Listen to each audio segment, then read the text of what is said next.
So, King, I hear you're a guest at this Formula One podcast. Have you got a Formula One intro for us? No. It's like, oh shit, the bodyguard's coming. Welcome back to Motorsport 101.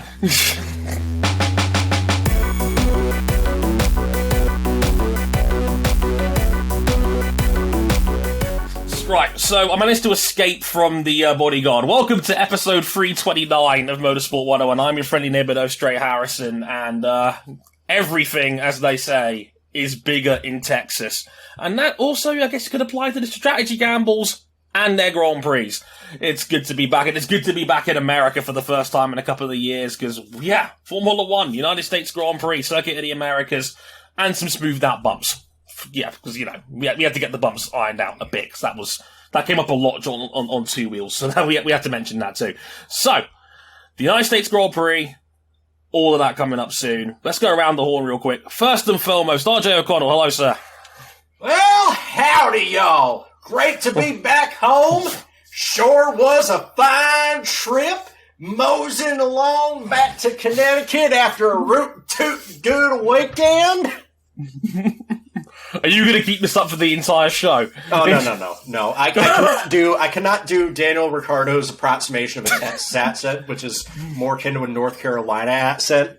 Yeah. The man was doing entire interviews in North Carolina. My man had his University of Texas undergrad cosplay down to a T at the driver's parade. I was impressed. I was impressed at the commitment to the bit from Daniel Ricciardo. I have to applaud him for that, because I cannot imagine anyone else on the grid doing that but him. You see how awkward Lance Stroll looked in his fucking cowboy hat? Oh, it looked like the hat was about to swallow him whole from the top down. It was you could see the pain etched on his face as he was wearing his hat. It was at least Mick Schumacher looks like he's a better fit to be a farmhand at Ram Ranch. It rocks. It does indeed. Yeah. Again, and of all the guys that had American special helmets, Daniel Ricciardo's. Mwah, chef's kiss. I don't know. Yuki Tsunoda's was Helmet of the Year for me so far. Speaking of which, Cam Buckley, how's it going down there? Yeah, just listening to RJ's voice, I'm wondering what a Texas County Mounty's doing in Connecticut. It's quite the mix, isn't it? It's like one of these things is not like the others, is it? I mean, yes. Also, good mention, Cam. Yuki Tsunoda's autumn helmet was very, very good indeed. King, how's it going down there, man? Pretty good. I'm pretty sure Daniel Ricciardo is going to be in for a rude awakening when Formula One returns to the United States early next May. Oh no, because we're going to Miami. Oh no. Ooh, all I'm saying is, Daniel, bring protection. Just throwing that out there. No. On his way into Florida, he just needs to drive that beautiful Wrangler Chevy down into Florida, and everyone will give him distance. That was the most American that I have ever felt. Watching that go down, hearing that engine fire up, like a couple feet away from me. I don't typically feel any pride in this country for a lot of reasons, but when Daniel Ricciardo peeled out in that Wrangler Chevy, I was just like, the Lee Greenwood song is playing in my head, and I probably stand up next to this '84 Monte Carlo. Yeah, But above all other events that happened during the weekend, Daniel Ricciardo did indeed do it for Dale. For Dale! He did it for Dale, and it was glorious. Although, could you imagine how much sweat was coming off Zach Brown's brow as that car was going round? Could you imagine the? He has enough money to get it fixed. Are you sure? Like how big would the insurance premium be on something like that? On the other hand, it's a 1980s stock car. You could just take a hammer to it, buff out any dents. You just bond that together, put it back together. Dre, you know how the aerodynamics were designed on those cars in the day? They weren't. That looks right. Yeah, fair enough. It looks about right. It's the kind of car that these F1 anoraks would love. I was going to say, like, the hammer dents would probably make it more authentic, wouldn't it? So I guess that could work too. You know, it's like, I remember it because, like, I remember episodes of Top Gear back in the day where they couldn't drive certain old Ferraris because the insurance was just too damn high. Like, so I was thinking that when I saw Daniel Ricciardo go around. But, oh yeah, did it for Dale indeed, and that was awesome. So, we'll be talking about the 2021 United States Grand Prix here, and boy, we got another heated Hamilton versus Verstappen showdown. Thankfully, no contact this time. They kept it all clean on this one, but very, very fast. We'll get into all of the details on that one soon. And we'll be talking a little bit about America in general when it comes to Formula One as well. I mean, because this was a big, big race weekend. Over 400,000, according to F1's estimates, for the weekend. Big attendance as well. Apparently over 100,000 on race day. So we'll be talking about F1's influence in America as well, because it's getting hard not to talk about that, because this was a big old weekend. And we got to talk about a grid walk. I know, don't throw tomatoes, don't tune out, hear us out on this one. I promise it will not be as bad as you think it is. Just stay with me on this one, okay? We'll get to the end of it. I plead the fifth. I won't. I think one thing absolutely clear on that point, at least. So, that'll all be in the next 45 minutes or so. But, in the meantime, basically, you can find us real quick. We're on youtube.com/motorsport101. If you're watching us on there, subscribe, hit the bell, leave a like, all that good stuff. We're on facebook.com/motorsport101. We're on Twitter at motorsport_101. And if you want to follow our personal handles, you can at Harrison101HD, at RJ O'Connell, at CPuckley917, and at Ryan Eric King. We're on Instagram at motorsport101pod.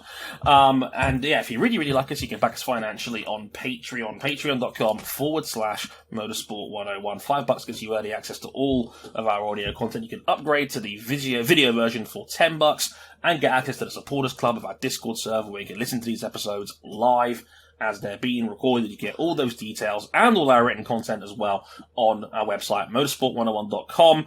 Now, we're splitting this doubleheader up. Episode 330 will be about MotoGP at Misano. That'll be next time round. But if you want a little sneak previews to what the content might be regarding that, or at least some of what gets discussed in a bit more detail, I wrote a blog about that as well. And Moto3's age limits, we'll talk about that a bit more in episode 330 as well. So stick around for that too whenever that goes up. So, without further ado, let's get into the United States Grand Prix. It was another Hamilton versus Verstappen showdown at the Circuit of the Americas in Texas. In what was considered a minor upset, given the form going into the weekend, it was Verstappen who snatched pole in the dying seconds of qualifying at a track that's generally favored both Mercedes and Lewis Hamilton in the turbo hybrid era. His lead was short-lived, though. Hamilton got the better start off the line and pushed Max wide at turn 1 to take the lead. The classic Hamilton squeeze at COTA. Right, Nico? Despite his best efforts, though, he couldn't break away from Max, and in the first round of stops, Red Bull went aggressive, triggering the undercut and forcing Hamilton to go long on his starting mediums. And by the time Hamilton made a stop, Verstappen was well in the lead. Max went short again near at the end of his second stint, setting us up with 25 laps to go, with Lewis Hamilton on an advantage tire, 9 seconds behind Verstappen. He slowly reeled in the gap. Near the end, he was quickly reeling in the gap, but with a handful of laps to go, Hamilton, on the brink of DRS range, was met with a series of clutch laps from Max. Max came home to take his 7th win of 2021 because, let's be real, Spa wasn't actually a race, with Hamilton just a second behind. These two chased each other away from the entire field, with Sergio Perez, a suffering Sergio Perez, a distant third. The toughest race of his career physically, after his drinks bottle failed on lap 1, in 30 centigrade Austin heat, while also suffering from flu-like symptoms and a dodgy stomach during the weekend. Wonder if it was the Texas barbecue. I don't know. Ask Yuki. Hey, apparently he likes it now, you know? Yeah. I was Different about to meats make are this cooked point. a little different. Okay, so there was this article that came out over the weekend with the headline that Yuki Tsunoda doesn't care much for Texas barbecue and hates having a sweaty ass. First and foremost, on the second point, I can relate to that because if you're driving around in summer heat, nobody wants to have a sweaty. No one wants swamp ass when you're out driving at the highest levels of the sport. That's number one. Number two, I think the headline was harsh. I think Yuki was generally, positive toward it, but he said it's not the best I've ever had, but it's fine. And towards the close of the weekend, he started coming around, probably because he may have visited a better Texas barbecue place than he did the first time, because he alluded to the fact that he made multiple visits. I was going to say, was that second trip damage control? Because I thought he might not get out of the state border alive if you kept that one up for the entire weekend. Oh dear. Right. Now, of course, one of the four of us here was lucky enough to be in Austin this weekend, so we had to touch base with RJ O'Connell down there representing racefans.net over there. RJ, how was Austin, my man? The facilities of the place are immense. So immense that I got lost for several hours trying to find my way into the media center on Thursday afternoon. And that was a bit humiliating. I went almost the entire day without eating anything but the 2 Biscoff cookies they gave me on the plane rides over. And it was about 5 in the evening where it's just like, I've got to have something. I'm driving away from the surf and I'm just like, aha, I'll pull up to a Whataburger because I know they're not normally where I usually live. And while they may give off weird fundy vibes, unlike Chick-fil-A or In-N-Out, they're at least good at not shitting on their front porch and leaving it out there for everyone to smell. And the food was delicious, by the way. The food was delicious. Whataburger's good. Raising Cane's is good. Hayes County Barbecue in San Marcos, definitely worth its inclusion on the quadrennial Texas Monthly Top 50 Barbecues places in the state. I sadly didn't get to touch any of the top 10, but if you're in the top 50, you're doing quite well, because you know how big that place is, and you know how many barbecue joints there are in the state of Texas? Huge. It's a lot. If you aren't cooking good barbecue, you're not going to be around for very long. The crowd. I went to 3 United States Grand Prix at Indianapolis. Yes, including the one where 20 cars took the formation lap and only 6 of them started. I don't think I'd ever see... The crowds for this race put any of them in Indianapolis to shame. And I know that maybe recency bias, but it definitely felt more massive, especially on Friday and Saturday. I saw people packing the place on Friday and Saturday. It wasn't just because there was the tease that Colton Herta might do FP1. R.I.P. Salver Andretti deal. May it rest in peace. But every day it was packed. The traffic going into the place was immense. The traffic coming out of the place was immense. I got to go up the observation tower, up around the amphitheater. They give you 15 minutes up at the top to take pictures and what have you. It's absolutely worth it. The views are immense. Would highly recommend it. I never seen so much suburban sprawl as I did in the corridor between I-35 from San Antonio, where I flew into, from just south of Austin, where I got off because I'm not taking the toll roads. But there's just so much chain shopping. There's so many bot standard housing developments. It's wild. The atmosphere was immense. One of the moments that really stuck out to me was during Saturday qualifying when Sergio Perez went to provisional P1. It got loud when Max got to the top. When Sergio went to the top, it was like Stone Cold just walked out for his match at WrestleMania 17. You could hear that through the media center where you got the 3 fans running, and we got the monitors. You can't really hear anything other than, the sounds of all the shit that's going on outside of the media center, and, they have the air conditioner going. So there was a pretty loud ovation that we had. I got to watch some W Series. This is the most W Series I've watched because it's impossible to watch on television in the United States. It was great. Congratulations, Jamie Chadwick. Back-to-back W Series champion of the world. Stephanie McMahon is giving you a WWE Women's Championship belt for all of your efforts. Badass. That's great. Love that. What else? I had some other points. Governor Greg Abbott. Do you remember the 1998 Brit Awards, Dre? I do. Do you remember when John Prescott got the ice bucket challenge from Chumbawamba? Oh, it was beautiful. I wouldn't have done it because I'm representing somebody else, and it's my first time. I didn't want to get in trouble. But if somebody else did it in my place, just know that I am here for you, and I support you all the way. Agreed. Thank you to a bunch of people. Thank you to Mandy Curie from Motorlap. Thank you to Elizabeth Blackstock, friend of the program from Jalopnik, King's colleague. We've known each other for about 10,000 years. We finally hang out in person. Lovely. Thank you to COTA Track President Bobby Epstein for the time. Thank you to Matt and Otmar of Aston Martin for giving me the time to talk with them on Saturday. Thanks to every driver and media scrum. I know my iPhone was probably in your face. I apologize if that was getting too close. And, of course, thank you, Dieter Rankin from Racing Ryans, who let me stand in for him and put together a lot of content that you saw come up on racefans.net this weekend.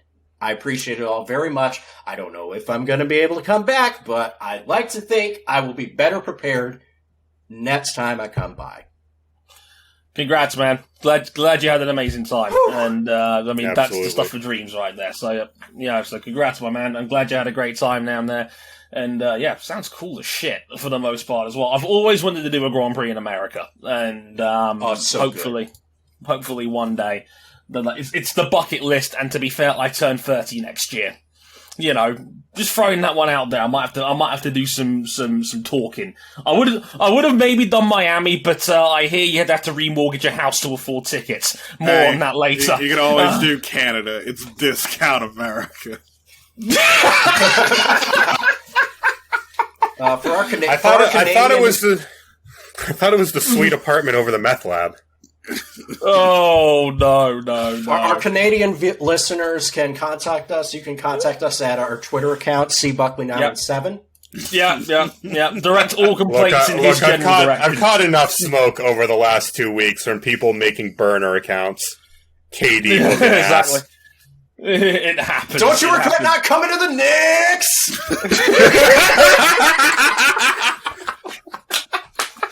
That was the other thing as well, because the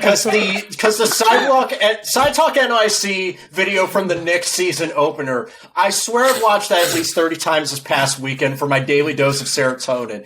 King, what the hell is your team on? Don't know, but it's enough to beat the Celtics in double overtime. Yeah, Jaylen Brown out here missing dunks and layups in double OT.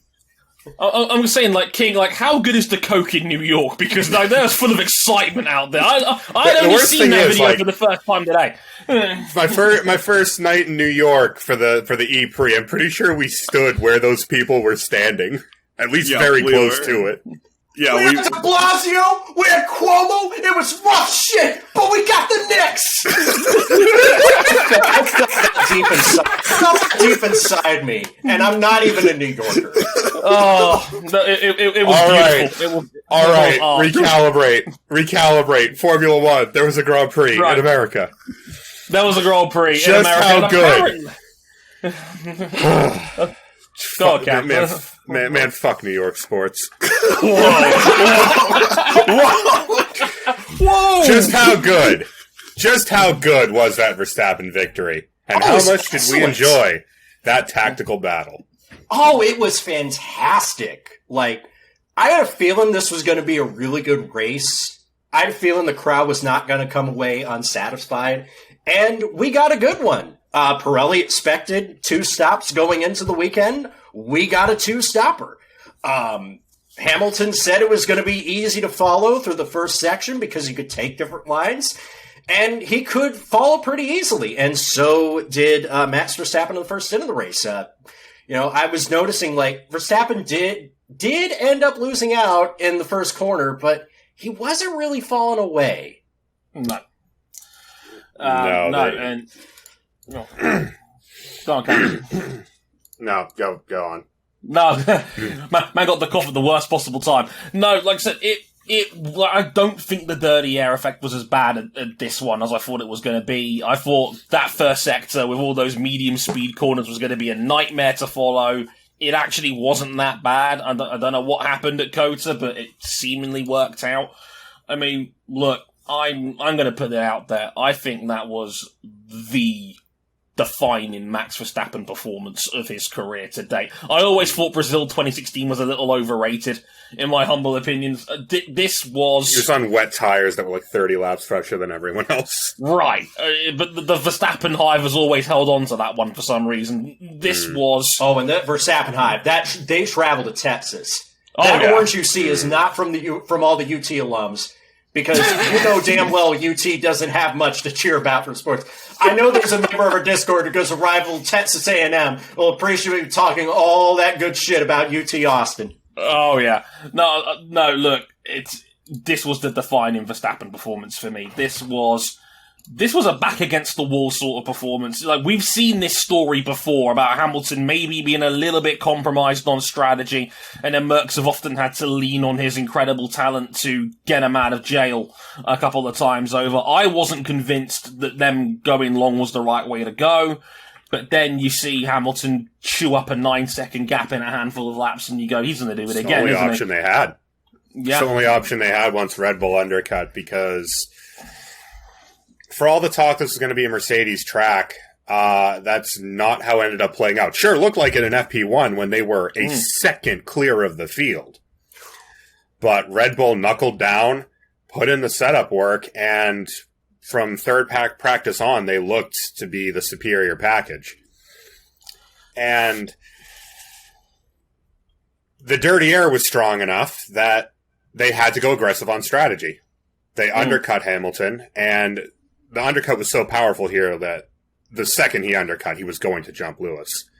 And it created this great situation for us as the viewers, where we have two cars with different strengths, two drivers at the absolute top of their game, on two opposing strategies, closing down on each other in the final moments. And I'm not going to lie, as a Sebastian Vettel fan who had a few of those in the Ferrari era, I'm a sucker for those sorts of races, because you could see that they were going at 110%. Like, that Verstappen final stint was absolutely magnificent. I think it was 26 laps on a set of mediums that had to go even longer than his second stint, where Horner admitted the second stint of hard tyres he was on in the middle of the race, they were down to the carcass. There was literally nothing left on those hard tyres when he came in for his final stop. And yet he was able to go, I think it was 26 laps in the final stint of the race, and held off Lewis at the end. It was magnificent. I've never seen him drive so well. Supporter of the show, Sasha, had a very good point after the race. No previous version of Max would have won that race in that instance. Because Max Verstappen's entire style for a very long time was murder, death, kill the tires, get all the lap time you can, and whatever happens, happens. This was so far removed from that, even from 2 years ago. Because I think he learned a lot about how to manage a race last year, because there was nothing to play for. He was just chilling, collecting podiums, because there was nothing more that he or Red Bull could do. He played it perfectly. He let Lewis use up his tires to catch him, managed his tires for pretty much the whole stint, and as soon as Lewis got into his dirty air, dropped the hammer.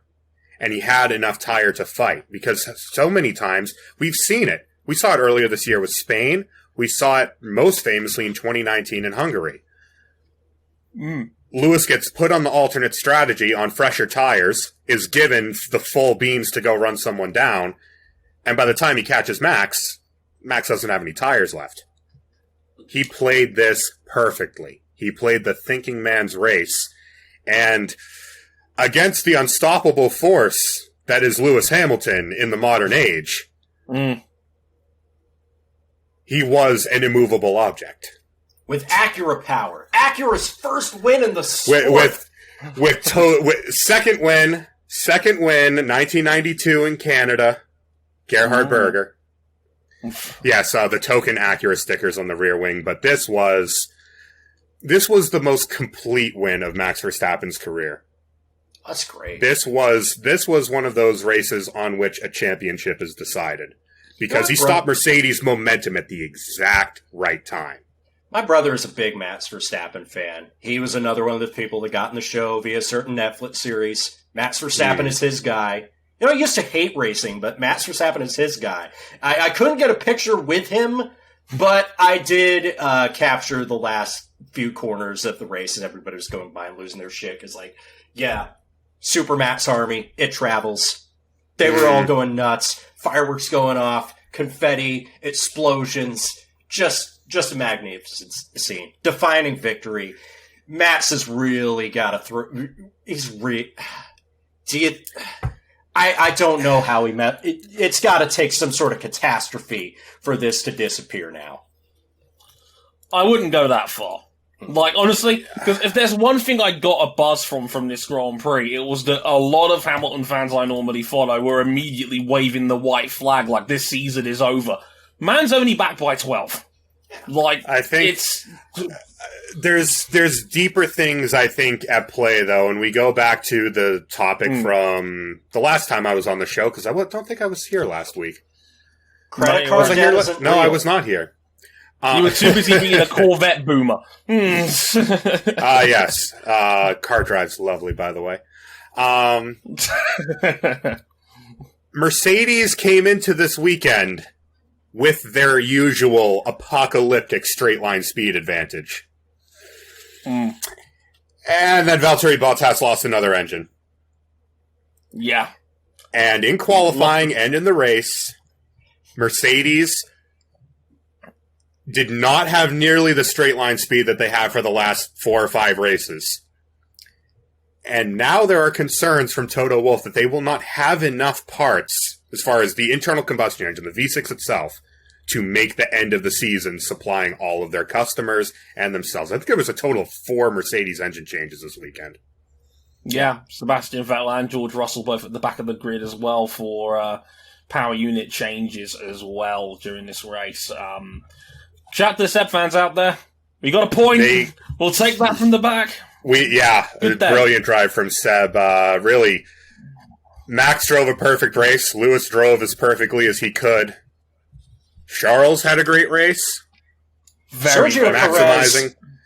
People were just wound up about the fact Sergio Perez was like a minute behind Max Verstappen. Was it really that impressive? First of all, 15 points is 15 points. They don't deduct points based on the number of seconds you finished behind your teammate. Big in the constructors. That's big in the constructors. And also, yeah, he's doing this without his drink bottle because the contents of it just burst all over his baklava before the race. And he had the poops. Poops this weekend. Whoa! He had his version of the Utah pizza game, and still finished in the flu race. The flu race. No, yeah, that was a very impressive third. I mean, I've given Sergio Perez my fair share of stick on this show. Given I think Valtteri's had an unfair level of it on this show. Agree if you like or disagree if you like, but that was a huge third place. They needed that. They took 13 points out of Mercedes Constructors League. It's down to 23 with 5 to go. And they've got Mexico next. Last couple races, Russia, he should have got a lot more than he ended up getting, thanks to the weather. But back to that, given it looks like Mercedes cannot provide that level of performance they showed without severely affecting their reliability. We have Mexico coming up. Hey, we know the Honda altitude. The Honda eats good in high altitude. You don't need the humidor for these baseballs. If Mercedes wants to keep this under their own control, to control their own destiny, they have to pull out something special, both in Mexico and in Brazil, given every trend with the Honda engines over 2019 in the Red Bull. That car eats good at high altitude. And who knows what's going to happen because two of our other 5 venues are brand new. Yeah, we just don't know. Yeah, they're wild cards. We don't know what's going to happen in Qatar, and we don't know what's going to happen in Jeddah later on in and the Abu year. Dhabi is So heavily reconfigured. We don't know about that one either. Yeah. It could be good. Could be good. Could be shit. Who knows? You tell him, Gattuso. Yeah, I mean, overall, where was this on the scale of enjoyment for you guys out of 10? Because I know we had some differing opinions on this when we talked about it on Sunday. Like, Gig, you first. I'm still in the camp that I was on Sunday. 5 out of 10. Like, it was a solid race. And again, earlier this season, we've had much, much better races.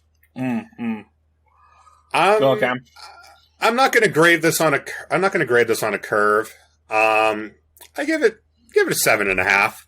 I think it was one of those good tension races where there was, for the lead itself, there wasn't a lot of wheel to wheel, but there was great tension. We also had some really good action throughout the midfield, so I give it a 7.5. Like, there was a great line in there when we were watching it live on Sunday where King was like, look at how the best action of the track is for Czech's notes. 19th place between Esteban Ocon and Nicholas Latifi, I think it was. Alpine had a day. And follow up on the Valtteri Bottas subject. Yikes. That's where I'll leave it. Yikes. Yeah. Big yikes. Took until the final lap to pass a Ferrari. Valtteri, I tried to defend you. It's frustrating. I thought it was about a 6. This is not like, on its own, in a vacuum, this was a pretty good tension race. I like these sort of time trial races more than the average person does. I openly admit that. It's mostly because we've been spoiled this year. Like, we've had a handful of really, really great races this year, and this one just wasn't that. But on its own, I think it was pretty good. Yeah. RJ, what do you reckon, even though you were down there in person? I'm going to abstain because I know my opinion of this is going to be biased. I would have What's to your go and opinion watch on the this Texas barbecue? We'll get that rating instead. So, Hayes County Barbecue, I give it a solid 9 out of 10. I had a half pound of brisket along with hatch green chili mac and cheese on the side, some sweet tea, which I had not drank in a while because I'm actually trying to cut sugary drinks out of my diet. But while I was in Texas, I decided, why not? Have a little sweet tea, have a little Dr. Pepper because it's from there, and then go straight back to the sparkling water and just stay on that for as long as I possibly could. COTA Cafe did a pretty good approximation of high-quality Texas barbecue, but I'm not going to bitch about that because that's free to all the media members. And who can argue with free food? That's true. Free barbecue is very fine. You got free barbecue? Screw you, O'Connell. God damn you. Trey, there's always free food in the media center.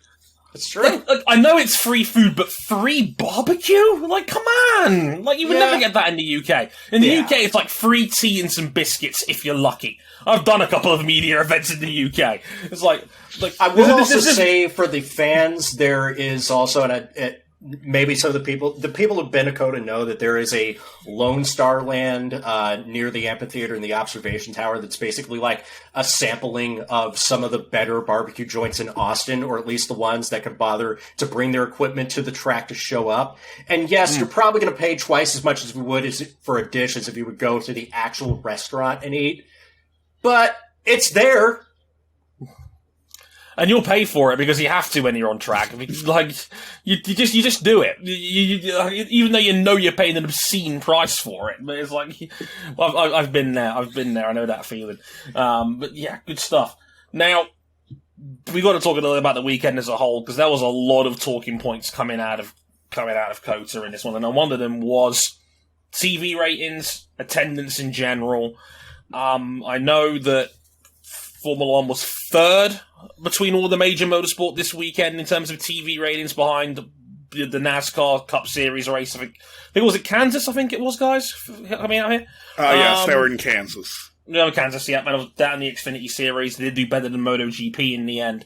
But roughly the 18 to 49 demographics were about the same between them and NASCAR. So that, a lot of people saw that as a positive. Also, as mentioned at the top of the show, over 400,000 people. I mean, I saw from pictures and witness accounts from people like Lizzie, as RJ mentioned earlier, that, yeah, people were mounting the hill at 9 a.m. in the morning and trying to clamp whatever. People were jumping over security. People were having to walk on the road where the shuttles take the people out of the paddock. People were just walking on the road because the sidewalks going the other way were slammed to the gills with people trying to get onto the track or wait to see the drivers or go wait to watch Billy Joel in concert. There was a Billy Joel concert, by the way. We're bringing a little bit of New York to Texas. It's fine. Okay. It looked like an event pre-pandemic. But it looked even better than this event did a couple years ago because in-person attendance, I believe in 2019, last time we were here, was about 210,000 people. This time was over 400,000. I heard the numbers anywhere from 380,000 over 3 days to the higher end estimate of just over 400,000. Yeah. Because I talked with Epstein. I talked with Bobby Epstein. He said that this was going to be the biggest event. Somebody challenged him saying, well, Adelaide 95 and Melbourne 96 were larger, but those were 4-day events. And they counted all 4 days of attendance, and those were pretty packed, I'd say. Yeah, in terms of an average over each day over the course of an entire weekend, this is arguably either first or second, with the only other event close in comparison would be the 2000 United States Grand Prix. We know it didn't beat race day attendance, but over the course of the whole weekend, we don't entirely know how much the Speedway's attendance was in 2000. All we know is it did very well. It visibly well. It did fantastic. Yeah. We were worried for a while about Circuit of the Americas' future. Because we know they're not in the best shape financially. We know they have issues with the facilities track-wise. I'm willing to think that, like, if there was ever doubt, this event probably saved the long-term future of Circuit of the Americas. I hope so. Is that fair to say? I hope so. I hope maybe. So because we'll it have was to a very wait and fun see. Event. Yeah, I mean, it looked like Cam. I think hit the nail on the head for me.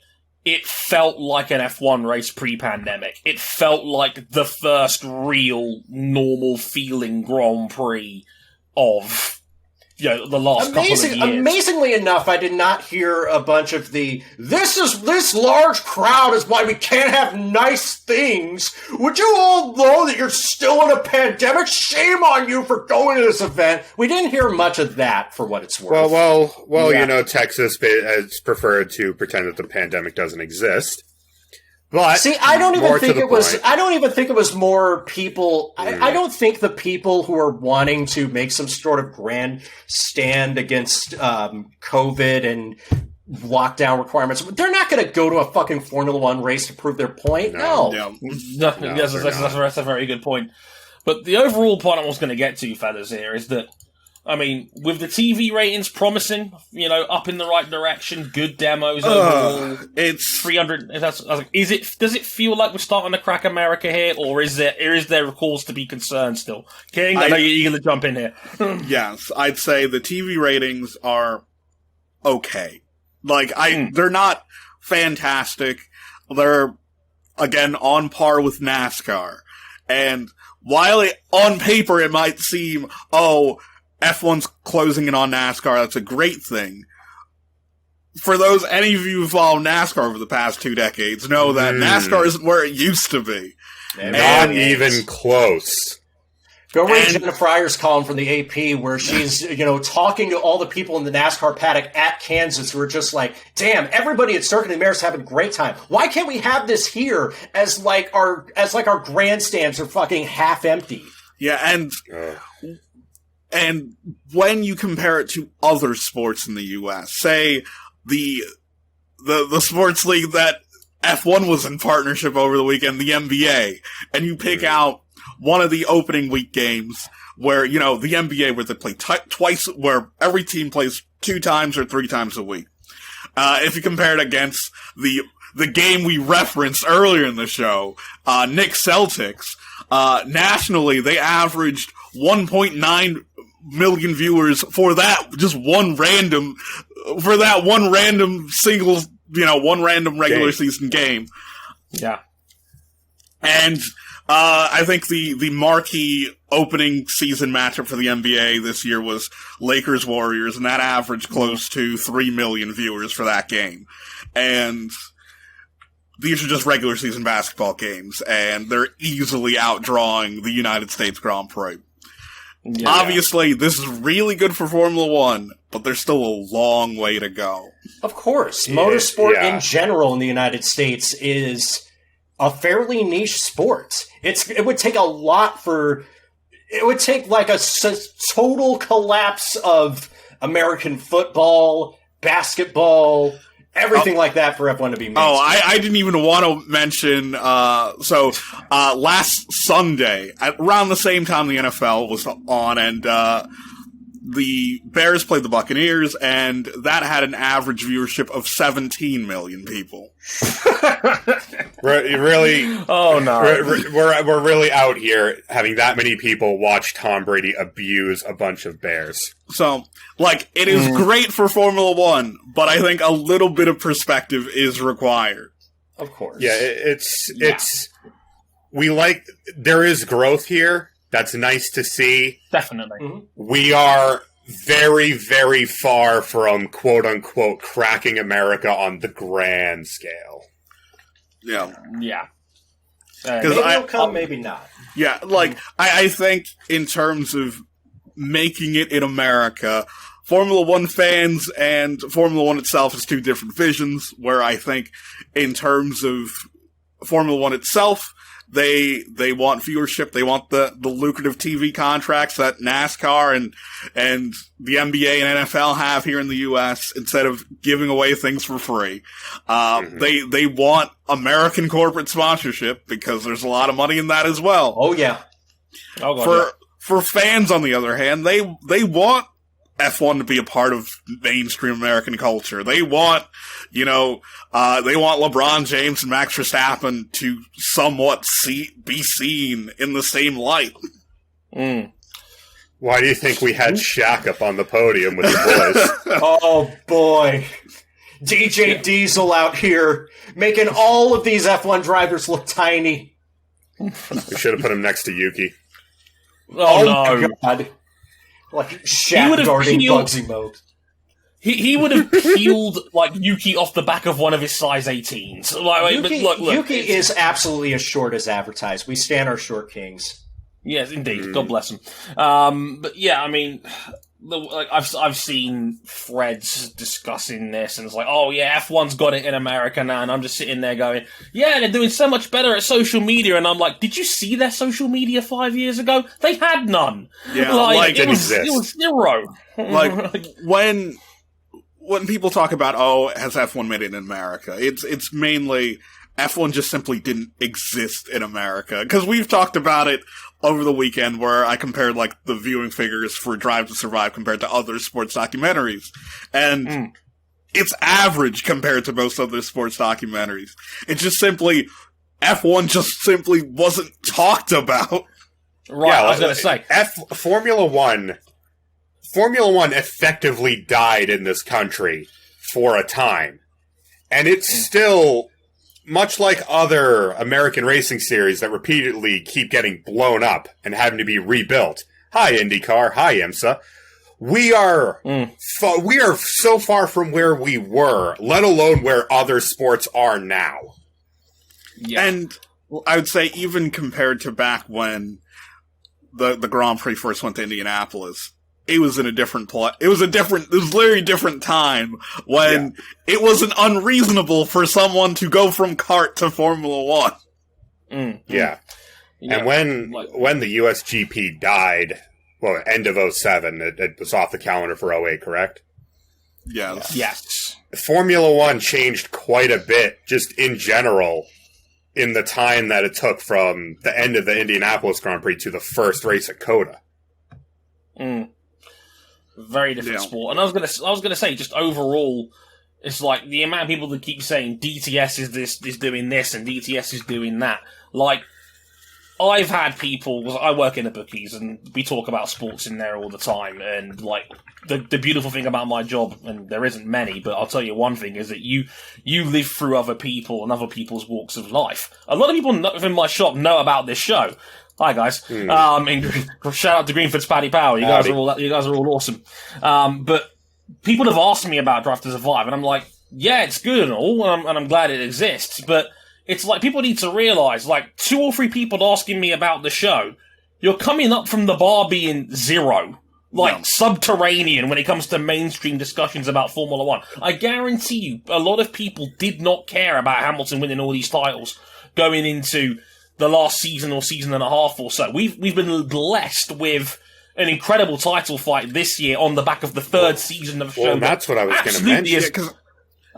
We've had a blip. It's a blip. Like King mentioned the viewership of a regular old NBA game that, granted, opening night, everyone loves their opening night basketball, but that game does not really matter in the grand scheme of the season. Yeah, famously so. Ask the LA Clippers about it. We have a knockdown, drag-out title fight in F1, and that's the viewership that we got for a grand slam finish between them. And again, this is one of 3 races this season that are actually in a time zone applicable to a US TV audience. Yeah. Yeah. We don't get, I know you guys don't get many. And I also love this note that someone put in here, in this, weekend TV ratings viewership, story, where they mentioned, the Manning cast, the alternate commentary for Monday Night Football with Eli and Peyton Manning. Love that. They did 1.6 million in viewership for the alternate broadcast to Monday Night Football. Well, look, you can make it simple. F1 had the perfect scenario for a Formula One race in America, in Texas. Big show, big circumstance, alternate viral stories, title fight, back of a reasonably popular Netflix show that got a lot of people into it. It pulled the same as NASCAR's B Series race. Yeah, like, I think in the grand scheme of things, in terms of the United States in Formula One and Drive to Survive, it's gonna be somewhat comparable to how it was referenced in Fighting in the Age of Loneliness, in terms of what the Ultimate Fighter did for UFC, where prior to the Ultimate Fighter, a lot of the UFC events are somewhat seen as something that very few people seen live, and were pretty much seemingly done to fill up a tape archive that'll be watched on a streaming service. Pretty much. Yeah. I wouldn't know. I had a bunch of, like, UFC 100 plus DVDs at one point when I was younger, so I completely get that anecdote, because I basically had a tape library in my bedroom at one point. So yeah, I know exactly how that feels, and yeah, like... For a lot of people going into 2022, it's Lewis Hamilton's going to be seen as that figure who won most of the F1 championships back before they started watching. That's how a lot of people are coming into this. Which is going to be a problem soon, because he's in the twilight of his career and he's 37 in January. Like, there is no guarantee he's going to be here for more than the 2 years left on his contract. So, when we get past that point, you're ticking off one of the big problems. Transcendent star, gone. That's going to be an issue, and Max is not going to move the needle like Lewis has in the last decade. So good luck with that, basically. Don't tell that to the MV33 Ultras. I will face them with my mouth. But the point is that, no, I'm inclined to agree. It's like a lot of people going absolutely doolally over this, and I'm just like, we're in this big old F1 social media bubble. Of course it's going to sound exciting, but in the grand scheme of things, I think people are over-egging the pudding quite a touch on this. I hear you on that. I hear you. And I know big picture, like, Formula One's got to have a long, long way to go to get mainstream popular in the United States. But I also look at it from the perspective like, yeah, Formula One was dead, except for the few hardcore fans that we had that's like begging people to watch, while also getting shit from other markets saying that we're too dumb to get the sport. I think after this weekend, I think I'm inclined to say, we get it. We get it and we understand it. We get it, we understand it, we like it. Fuck off with your gatekeeping bullshit. Oh my goodness, what a fantastic segue. I'm going to keep this tidy.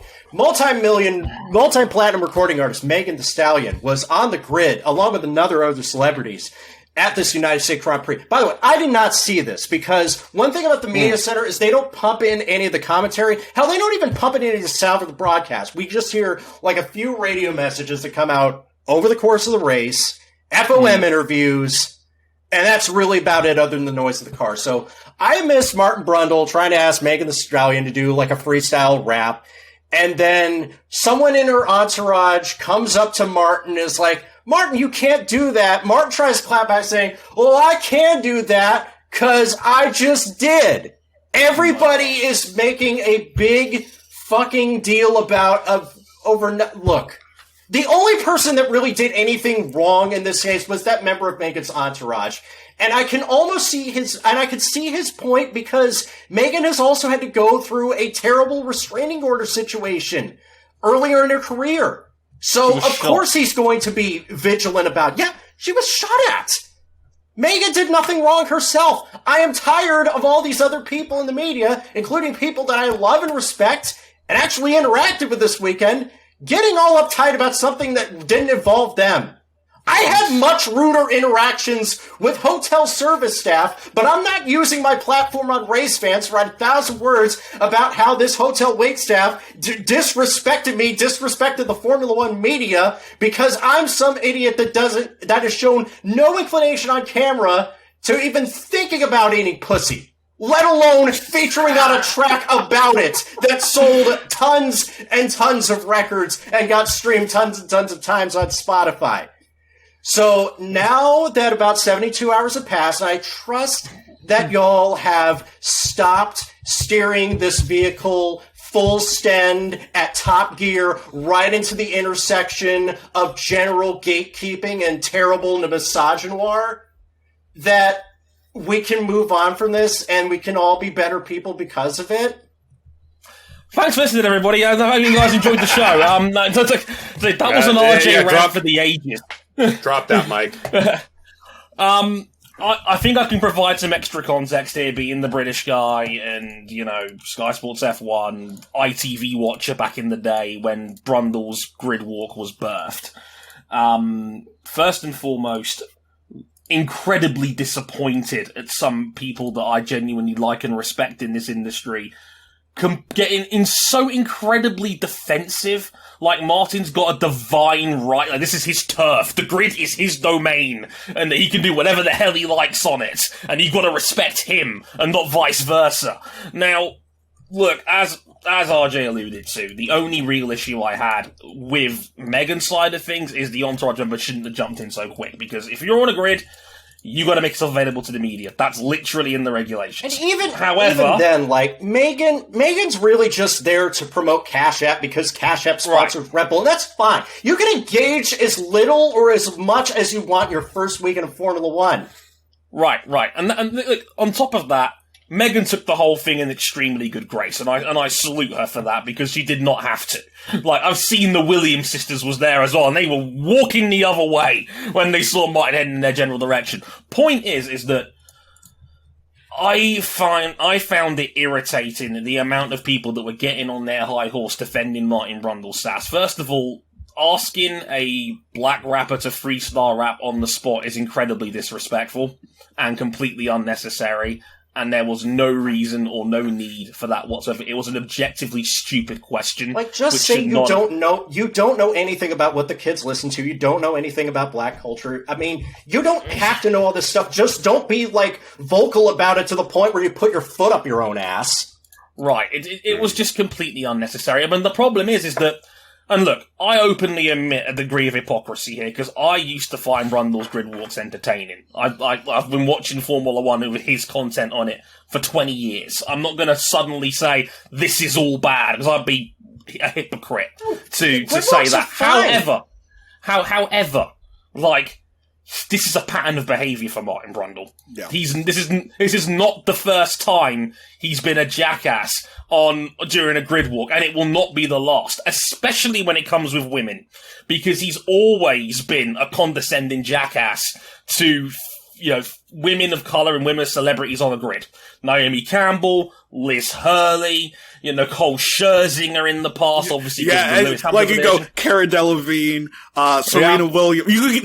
The fact that it's so numerous, this is clearly not a problem with these women. It's a problem with Martin Brundle and Sky and how they operate this grid walk. And honestly, slightly circling back to the making it in America and mainstream popularity for Formula One, it's something that holds the sport back because it makes celebrities not want to interact with Formula One. Yeah, Shaq already has the benefit of being big into car culture, being big into Formula One. That's why it seemed on the surface of people like Shaq does. Megan probably doesn't know all that much about the sport. That's fine. But we're not doing a very good job of trying to attract a new Formula One fan into our circle, let alone any of our followers. Right. Yeah, if you're new to Formula One, this is your first weekend, this is your first time on the grid, you're there, and your liaison into the sport is drilling you for questions that you clearly don't want to answer, and when you ignore them, they proceed to continue to force the issue, you're not going to be in. That's not a good first impression for Formula One. No. And no good comes from that. It's incredibly disrespectful. And as much as people say that, you have to follow the rules in our house, to expect when a guest comes to visit for them to provide you entertainment is so disrespectful. I don't even know where to start on this. Right. If you're running the grid walk, that does not give you. It does not make it open season to treat everyone on the grid however you want to treat them. But that's the thing. If you watch Sky's coverage, which I know people might not have done, I know we particularly don't here. He goes to Rory McIlroy about a minute and a half later, and there's none of these jackass-related questions. He congratulated Rory for his recent win on the PGA Tour and asked him if he's there for any other teams or, who's your favourite guy, etc. Yeah, he didn't come out here. He didn't come out here and ask, "Hey, Rory, do you think you could sink a putt up the hill?" Oh, I don't know if I can. Yeah. Oh, wait, sorry, Rob. Yeah, but that's the point. It is a specific misogynistic tendency that Brundle has because he thinks that the women that are on the grid here clearly don't get what's going on, and I'm going to talk down to them and be a condescending jackass. Look, at the end of the day... I've got to cut you 2 seconds here. I just find it really... Not only that, but also the fact that so many people, insisted to defend Martin Brundle's right to be a jackass on the grid. Brundle doesn't need defending. He's been doing this for 25 years. Right. He is arguably the most respected Formula One broadcaster in Europe. He does not need our help to defend him, first and foremost, right? Second of all, there are people I genuinely that was Toby Moody was defending him and then he was mocking Megan's dress and I'm just no. It's like Formula One. It's like Formula One media on the whole took it as a slight against the whole sport. Why are we so defensive? I don't understand this. It's the idea that we want people to respect our sport because we feel like we don't get the appreciation we deserve. And this kind of behavior is what people expect of Grand Prix racing in Formula One. That is a bunch of elitist snobs who look down on others. And it's hurt the sport not only for the past couple years, not only the past decade, but decades. This is not a good image to have to the general public. It's hurt top flight motorsport since its inception. We did not break away from the Bernie Ecclestone era just to end up back in this shit. Now, come on. Yeah. You can't try and make something go mainstream and continue to be elitist snobs towards people who came to your race and want to, I assume, want to be part of the show and get into Formula One.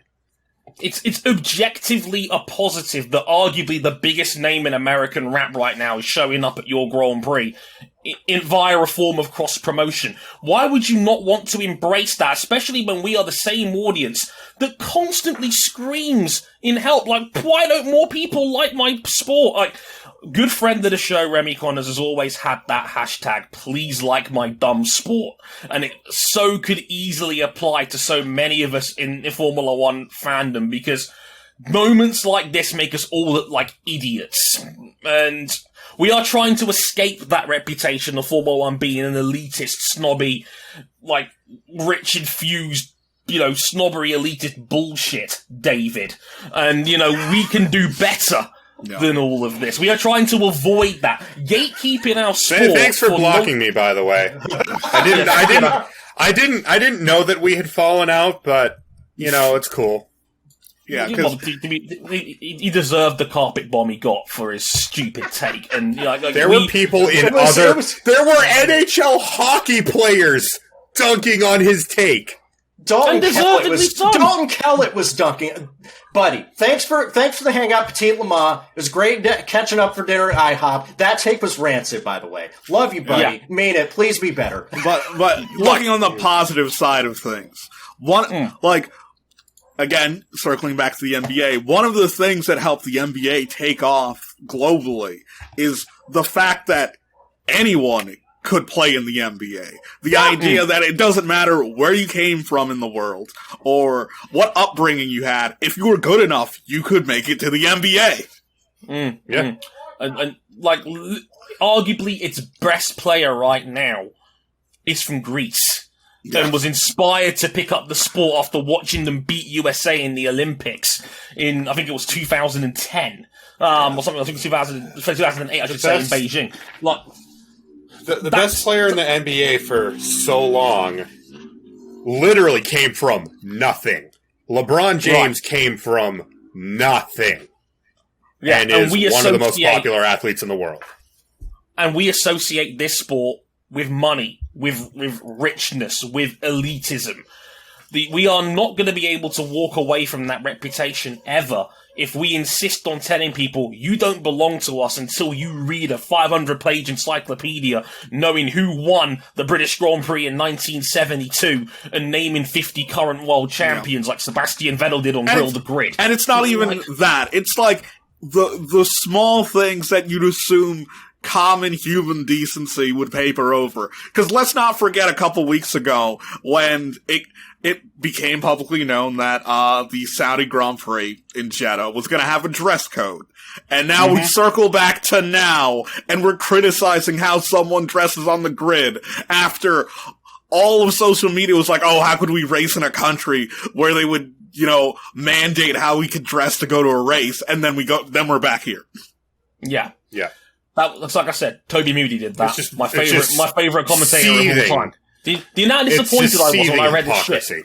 Yeah, it's incredible. It's so frustrating, and it tainted for me what was a great overall atmosphere, a great overall experience. Like I said, the first Grand Prix. I was like, I landed and I was just like, are we still talking about this? Are you still this ass hurt?